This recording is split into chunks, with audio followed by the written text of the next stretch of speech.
হামিম কি প্রায় আসছে নাকি রোজ আসছে? না না, রেয়ার আসতো এখানে। রেয়ার আসছে। কজন লোক কাজ করছে? 3 জন।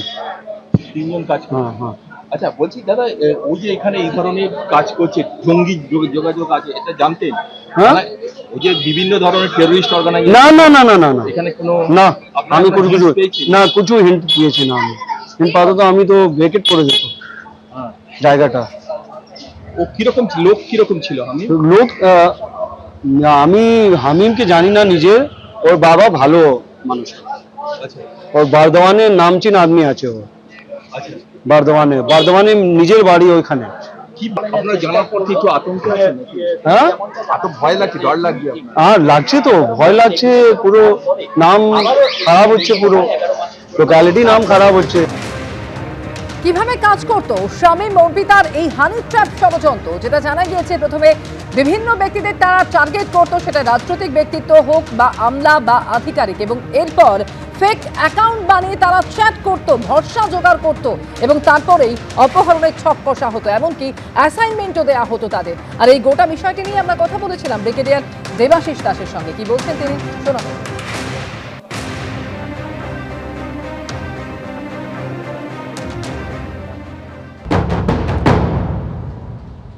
অপরাধ জগতের মানুষরা এটা সম্পূর্ণরূপে ব্যবহার করছে তাদের ডিজিটাল ফুটপ্রিন্ট কমাতে, যাতে পুলিশ বা অন্য কোনো ইনভেস্টিগেটিভ এজেন্ট খুঁজতে না পারে যে এই এক একটা মানুষকে আমরা ধরছি। যেমন এদেরকে আজকে ধরেছি হামিদ আর অর্পিতাকে, কিন্তু এর মাথাকে আমরা ধরতে পারবো না। আরো হয়তো কিছু মানুষ বেরোবে যারা এদের সাথে চ্যাট করেছে এবং একই সমতুল্য মানুষ, এবং সেইটা আরো ভারতবর্ষের অনেকগুলো স্টেটে এগুলো ধরা পড়েছে।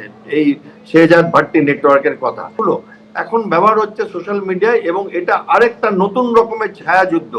যে আমরা আমরা আমাদের সময় যখন শুরুর দিকে চাকরিতে দেখেছিলাম যুদ্ধ, তারপরে একটা সময় দেখলাম প্রক্সি ওয়ার বা ছায়া যুদ্ধ, যেখানে টেররিস্টদের দিয়ে যুদ্ধ করানো হবে ভারতবর্ষের বিরুদ্ধে, এবং পৃথিবীর অন্যান্য জায়গায় ওটা ব্যবহার করা হয় টেররিস্টদের। এবার এখন আমরা দেখছি যে এখন ক্রিমিনাল নেটওয়ার্ক, গ্যাং এবং টেররিজম, ড্রাগ পাচারকারী, ইল্লিগাল ব্যবসা এবং ভারতবর্ষের তরুণ প্রজন্ম তাদেরকে ব্যবহার করা, যাদের কাছে চাকরি নেই বা যাদের কোনো ফ্রাস্ট্রেশন আছে মনে, বা যাদের কোনো হতাশা আছে বা ধমনীতে একটা উত্তেজনা স্রোতের দরকার আছে যাদের জীবনে, চট জলদি যারা বড়লোক হতে চায়, চট জলদি বিখ্যাত হতে চায়, উচ্চাশা আছে, প্রতিশোধ স্প্রিয়া আছে, তাদেরকে ধরে ধরে রিক্রুটমেন্ট করা হচ্ছে ডিজিটালি।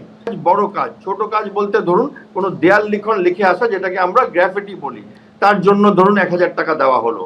তারপরে মাঝারি কাজ, কোথাও একটু আগুন লাগিয়ে দেওয়া, তার জন্য ধরুন 5000 টাকা দেওয়া হলো। বড় কাজ যেমন পাঞ্জাব পুলিশের এসআই পরপর ফেব্রুয়ারি মাসে আর মে মাসে এই বছরেরই মারা হয়েছে 2 জনকে, তো সেটা বড় কাজ।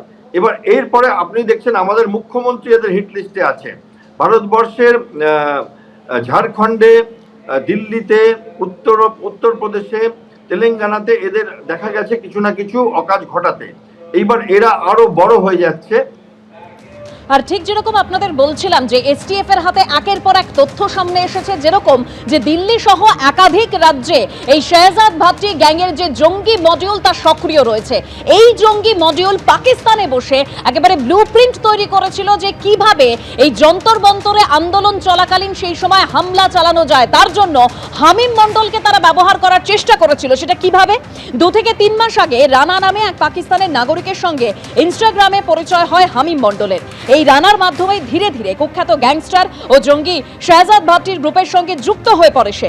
পরিচয় হয় হামিদ নামে এক পাকিস্তানি হ্যান্ডলারের সঙ্গেও। এই প্রেক্ষাপটে 10 থেকে 12 দিন আগে যখন যন্তর মন্তরে সিজেপির বিক্ষোভ চলছে, তখন পাকিস্তানি হ্যান্ডলার হামিদি হামিম মন্ডলকে নির্দেশ দেয় যে পুলিশের কিছু পোশাক জোগাড় করতে। তারপর সেই ইউনিফর্ম দিল্লির একটি নির্দিষ্ট জায়গায় পৌঁছে দেওয়ার কথা বলা হয়েছিল হামিমকে।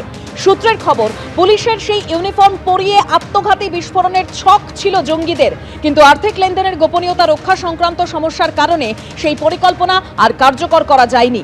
শেষ কয়েক মাসে দিল্লি সহ একাধিক রাজ্যে শেহজাদ ভাট্টি গ্যাংয়ের জঙ্গি মডিউল সামনে এসেছে।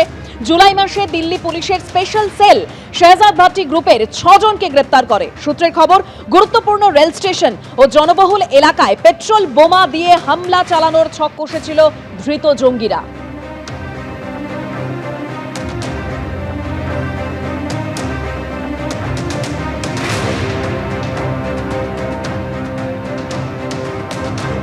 আগে এসটিএফ সূত্রে এই তথ্য সামনে আসে যে মুখ্যমন্ত্রীকে টার্গেট করেছিল এরা। আর আরও যেটা জানা যাচ্ছে যে পাক গুপ্তচর সংস্থা আইএসআই এর সঙ্গেও যোগাযোগ ছিল ধৃত জঙ্গি হামিদ মণ্ডলের, আর তাদেরই নিশানায় ছিলেন মুখ্যমন্ত্রী শুভেন্দু অধিকারী। এসটিএফ এর তরফে জানানো হয়েছে ধৃত জঙ্গির এলিমেন্ট অ্যাক্স চ্যাট পরীক্ষা করে একটি টেক্সট মেসেজ পাওয়া গেছে, যেখানে সে সহযোগী রানাকে মুখ্যমন্ত্রীর গতিবিধি সংক্রান্ত কিছু তথ্য জানিয়েছিল। মেসেজটিতে ধৃত জঙ্গি হামিদ মণ্ডল জানায় যে মুখ্যমন্ত্রী অরক্ষিত থাকেন এমন প্রায় 30 মিনিট সময় সে খুঁজে বের করেছে। এই মেসেজটি পাঠানোর পর 2 থেকে 3 মিনিটের মধ্যে রানার কাছ থেকে 2টি ভয়েস মেসেজ পায় ধৃত হামিদ। যে ভয়েস মেসেজগুলি ছিল 30 মিনিট করে, সেখানে কি কথা বলা হয়েছে তা উদ্ধার করার চেষ্টা করছে পুলিশ। এবিপি আনন্দ, এগিয়ে থাকে, এগিয়ে রাখে।